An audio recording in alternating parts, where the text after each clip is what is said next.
Stell dich vor, unser Kanal hat die ersten 1000 AbonnentInnen. Du meinst, stell dir vor, oder? Stell dir vor, stell dich vor, ist doch egal. Wir haben die ersten 1000 Deutschlernenden. Nati, bitte stell dir vor. Ja, was? Wie was? Stell dir einfach vor. Ja, was soll ich mir vorstellen? Ja, du sollst dich präsentieren. Ach so, du meinst, stell dich vor. Ich soll mich also vorstellen. Wie auch immer. Stell dich vor, stell dir vor. Welche Form wir verwenden, das ist nicht egal. Wann verwenden wir stell dir vor und wann stell dich vor? Und was ist eigentlich der Unterschied zwischen diesen beiden? Das klären wir im heutigen Video. Schön, dass ihr wieder dabei seid.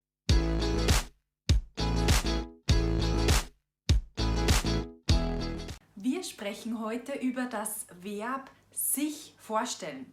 Und wie ihr in unserem Intro gesehen habt, können da ganz viele Missverständnisse entstehen, wenn wir das Verb bzw. die Reflexivpronomen nicht richtig verwenden. Das Verb sich vorstellen verwenden wir nämlich reflexiv. Das sehen wir am sich vorstellen. Und je nachdem, was wir sagen möchten, müssen wir eben die Reflexivpronomen im Akkusativ oder im Dativ verwenden. Das heißt, sich vorstellen kann zwei Dinge bedeuten. Und was genau stell dir vor und stell dich vor bedeutet und wie man das richtig verwenden muss, das klären wir jetzt. Schauen wir uns das einmal Schritt für Schritt an. Wir starten mit sich jemandem vorstellen. Sich jemandem vorstellen bedeutet, die eigene Person jemanden anderen bekannt zu machen, sich zu präsentieren, Informationen über sich selbst zu nennen. Wenn ich mich vorstelle, gebe ich typischerweise Informationen wie meinen Namen, woher ich komme, was ich vielleicht beruflich mache und so weiter. Hier verwenden wir die Reflexivpronomen im Akkusativ. Also, ich stelle mich vor, du stellst dich vor, sie stellt sich vor, er stellt sich vor, wir stellen uns vor, ihr stellt euch vor, sie stellen sich vor. Aufpassen, auch wenn sie fast für jede Person gleich sind, sind es nicht die Akkusativpronomen. Das sehen wir sehr gut an der dritten Person Plural und Singular. Hier haben wir das Reflexivpronomen sich und nicht ihn oder sie. Schauen wir uns dazu ein paar Beispiele an. Stellen wir uns folgende Situation vor. Wir sind im Deutschkurs und die Deutschtrainerin sagt Folgendes. Hallo und herzlich willkommen. Ich möchte mich kurz vorstellen. Ich heiße Nathalie und bin Deutschlehrerin. Jetzt seid ihr dran. Bitte stellt euch alle einmal vor.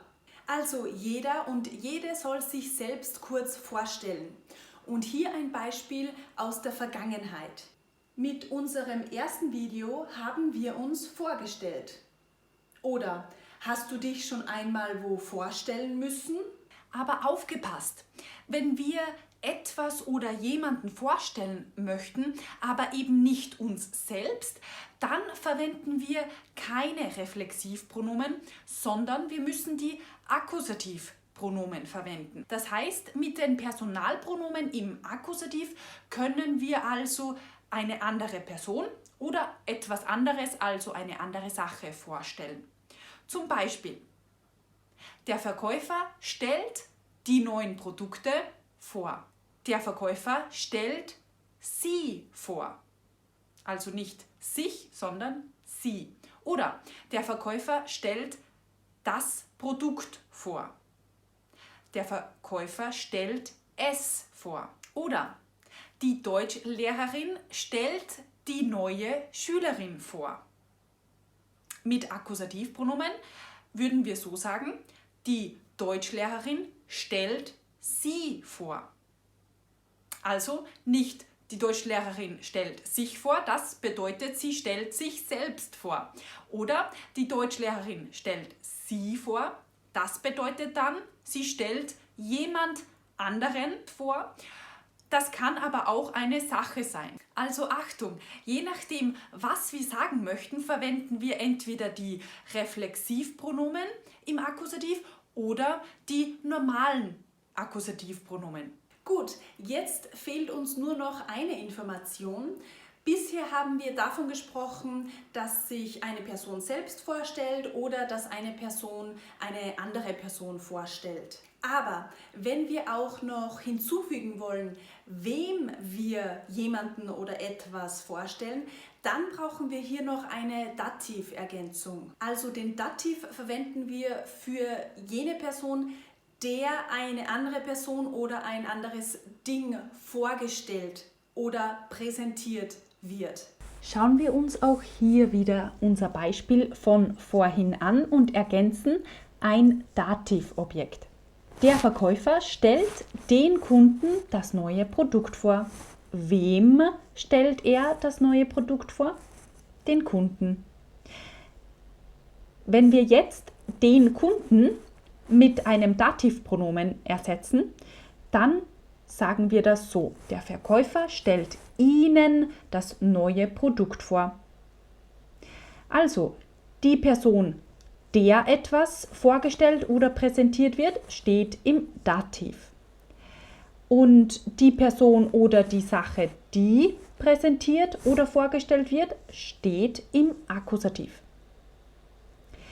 Hier noch ein kleiner Hinweis, das kennt ihr sicher, wenn wir, so wie in der zweiten Phrase oder im zweiten Satz, nur Pronomen als Ergänzung haben, dann ändert sich die Stellung. Wir müssen nämlich das Akkusativpronomen vor das Dativpronomen stellen. Und schauen wir uns auch das zweite Beispiel mit einer Dativergänzung an.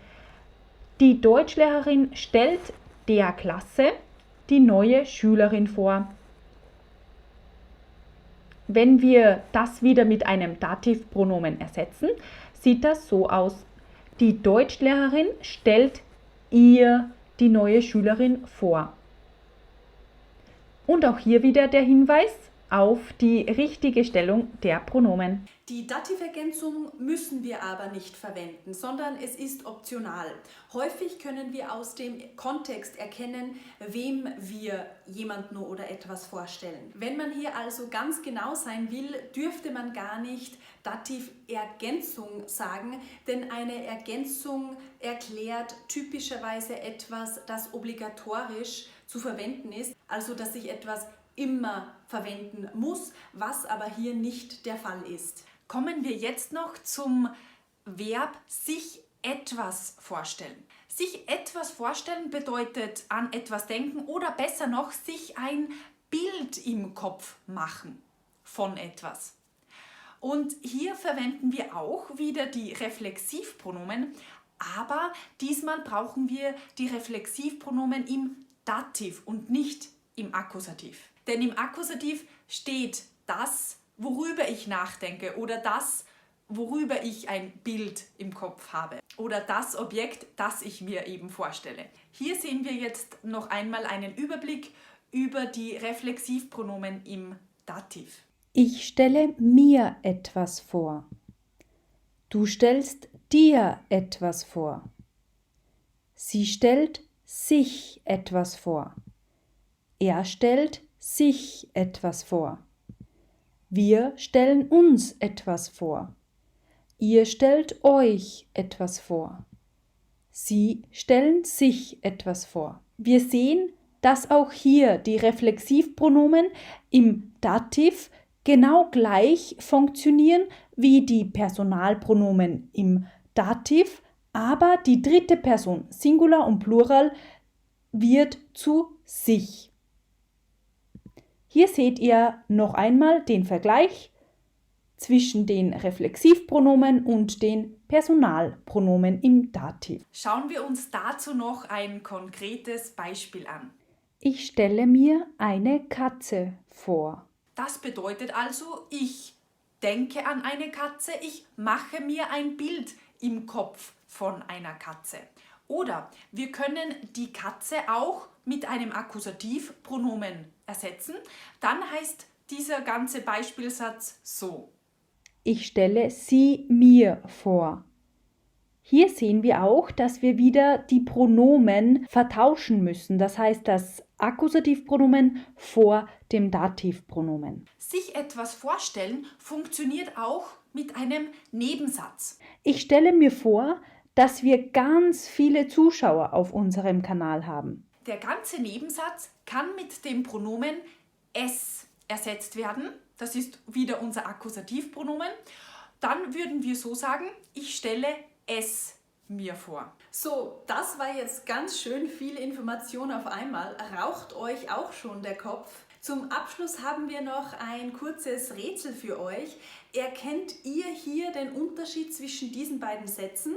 Ich stelle ihn mir vor. Ich stelle mich ihm vor. Na, alles klar? Diese Beispiele zeigen sehr gut, wie wichtig es ist, immer die richtigen Personalpronomen zu verwenden.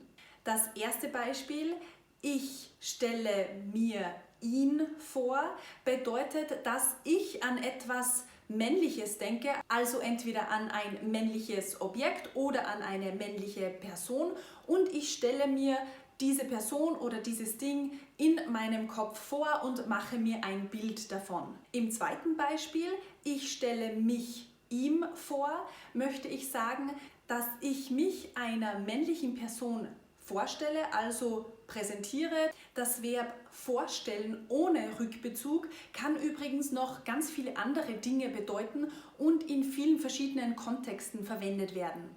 Wenn euch das interessieren würde, dann schreibt uns das gerne in die Kommentare. So, das war's auch schon wieder von uns für heute. Wir hoffen, es hat euch wieder Spaß gemacht und ihr könnt jetzt ab sofort das Verb sich vorstellen richtig einsetzen. Wir wünschen euch wie immer viel Spaß beim Deutschlernen und nicht vergessen, gemeinsam macht Deutschlernen doppelt so viel Spaß.